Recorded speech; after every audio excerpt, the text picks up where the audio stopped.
Hey guys, David from RV Wholesalers, and today we're going to do one of our Hey RV Wholesalers videos for you, and it's on the water pressure regulator. We got a lot of customers ask us, hey, do I really need one of these things, and what purpose can it serve, right? They're not very big. Doesn't seem like there's a whole lot of moving parts, and people are thinking, can that really do anything? It can do a ton. I was actually out on a trip out west this summer. It was at a campground where the whole place was fed by a water tank, right? Didn't have any wells.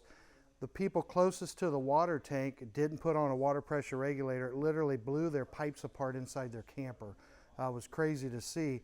It happens a lot more frequently than you think, and this completely will protect you from it. So this little piece of brass can save you thousands of dollars, literally. I'm going to show you how easy it is to use. So, hey RV Wholesalers, do I really need a water pressure regulator? The answer is yes, you do. You definitely do. And all you do is you're going to take and screw this onto the park water feed, okay?